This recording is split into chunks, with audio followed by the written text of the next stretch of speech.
nome do Pai, do Filho e do Espírito Santo. Amém. Jesus Mestre, creio com viva fé que estais aqui presente junto de mim para indicar-me o caminho que leva ao Pai. Iluminai minha mente e movei meu coração para que esta meditação produza em nós frutos de vida. Amém. Meus caríssimos irmãos de fé, bom dia. Nossa reflexão de hoje é a continuação do Evangelho de ontem. Ontem nós meditamos o capítulo 12 de São Lucas, do versículo 1 ao 7, e hoje nós continuamos do versículo 8 ao versículo 12. Eu vos digo, todo aquele que se declarar por mim diante dos homens, o Filho do Homem também se declarará por ele diante dos anjos de Deus. Aquele, porém, que me houver renegado diante dos homens, será renegado diante dos anjos de Deus. E a todo aquele que disser uma palavra contra o Filho do Homem, ser-lhe-á perdoado. Mas ao que houver blasfemado contra o Espírito Santo, não lhe será perdoado. Quando vos conduzirem às sinagogas, perante os magistrados e perante as autoridades, não vos preocupeis como ou com o que vos defender, nem com o que dizer, pois o Espírito Santo vos ensinará naquele momento o que deveis dizer. 3 momentos importantes nesse evangelho que nós podemos mencionar aqui. Primeira coisa importantíssima do versículo 8 é a determinação, a clareza com a qual Jesus diz que o destino futuro do homem se decide aqui e agora. Todo aquele que se declarar por mim diante dos homens, o Filho do Homem também se declarará por ele diante dos anjos de Deus. Aquele, porém, que me houver renegado diante dos homens, será renegado diante dos anjos de Deus.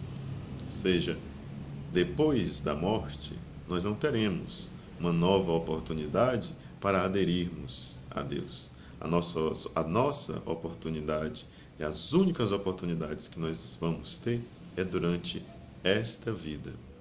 Ou você aceita Jesus Cristo e tudo aquilo que Ele ensinou já aqui neste mundo, ou do contrário, não vai haver outra oportunidade.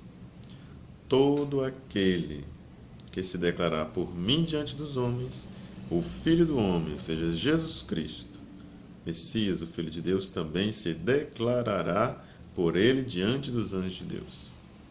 Aquele, porém, que me houver renegado diante dos homens, será renegado diante de Deus. E num segundo momento, Jesus diz, e a todo aquele que disser uma palavra contra o Filho do Homem, contra o Senhor, contra Jesus Cristo, ser-lhe-á perdoado. Ou seja, Jesus Cristo admite até que você cometa um pecado contra Ele. Jesus Cristo admite que você o ofenda. Ele lhe dá a chance de você se reconciliar. Ele lhe dá a chance de você pedir perdão. Quando você o ofende. Quando você ofende ao Filho de Deus. Agora, aquele, porém, que me houver renegado, ou melhor, mas ao que houver blasfemado contra o Espírito Santo, não lhe será perdoado. Versículo 10, a segunda parte do versículo 10. O pecado contra o Espírito Santo não tem perdão. Pode haver um pecado que Deus não é capaz de perdoar? Está dizendo aqui. Pecado contra o Espírito Santo. E que tipo de pecado é esse? Que pecado é esse tão grave que Deus não perdoa? Não é propriamente um pecado em si, mas é o desespero do ser humano, ou a presunção do ser humano, a desesperação diante da sua condição de miséria. Muitos olham para dentro de si e já não acreditam mais que Deus pode perdoá-los. Ou simplesmente não acreditam na misericórdia de Deus, não acreditam em Deus. Se você nega tudo aquilo que o Filho de Deus lhe ensinou, e uma das coisas principais foi a o poder da graça de Deus para perdoar os pecados? Se você nega isso, você está cometendo um pecado contra o Espírito Santo. O maior pecado contra o Espírito Santo é o fechamento do seu coração. Uma pessoa que não acredita que Deus tem o poder de lhe perdoar. Uma pessoa que não acredita que a graça de Deus é maior do que o seu pecado. Quem peca contra o Espírito Santo está dizendo: o meu pecado é maior do que Deus. E não pode existir algo que seja maior do que Deus. Nada é maior do que Deus.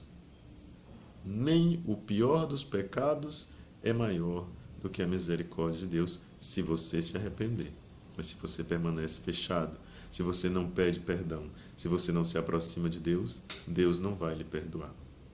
Deus perdoa todos os pecados que são confessados, os pecados dos quais você se arrepende. Então, Ele nos guia. Este Espírito Santo nos guia, nos orienta, nos instrui, e Ele só age quando nós nos abrimos para essa sua ação. Se nós não pedirmos as luzes do Espírito Santo, Deus não vai tirar a sua liberdade. Deus respeita a liberdade com a qual Ele lhe criou. Então Ele espera a sua disponibilidade. Ele espera a sua generosidade. Não cometamos o pecado contra o Espírito Santo, que é esse fechamento à graça, a perca da fé, não acreditar que Deus pode lhe salvar, não acreditar que Deus pode perdoar os seus pecados, não acreditar que Deus olha para você com carinho e amor, que Ele sabe até mesmo a quantidade de cabelos que tem na sua cabeça, como foi dito no Evangelho de ontem.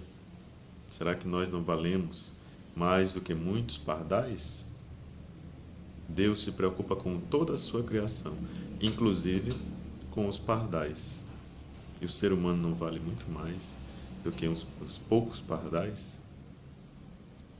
Não anule o Espírito Santo de Deus que habita em você a partir do seu batismo.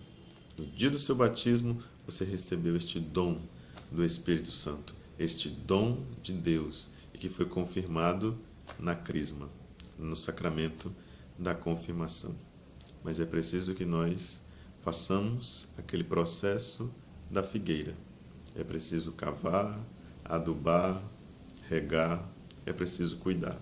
Se você não cuida da sua vida espiritual, você vai terminar se perdendo por esses caminhos tortuosos da vida. Nós precisamos trilhar o caminho do bem em união com o Espírito Santo, sem nos desesperarmos da nossa fé, sem nos desesperarmos de que o pecado, as nossas fragilidades, podem ser maiores que a misericórdia de Deus. Se você se arrepende, Deus sempre perdoa. Como diz o Papa Francisco, recordando as palavras do cardeal Casper, Deus perdoa sempre. É o ser humano que muitas vezes se afasta de Deus, muitas vezes se esquece de pedir perdão. Que Nossa Senhora, a Mãe da Misericórdia, nos ajude a nunca nos afastarmos do sacramento da reconciliação, nunca nos afastarmos do poder de Deus, da fonte da graça. Ó minha doce Senhora, dai-me a vossa bênção, para não cairmos em tentação, pois toda feliz sorte está, Maria, em tuas mãos. Faz, Senhora, que teus filhos consigam uma boa morte e uma santa vida. A bênção do Pai, o amor do Filho e a luz do Espírito Santo estejam sempre conosco e com as nossas famílias. Amém. Meus caríssimos irmãos de fé, estamos terminando a 28ª semana do Tempo Comum. A partir de amanhã, nós iniciamos já a 29ª semana. Já estamos caminhando para o fim do ano litúrgico, que termina na 34ª semana. Até o nosso próximo vídeo, até a nossa próxima reflexão.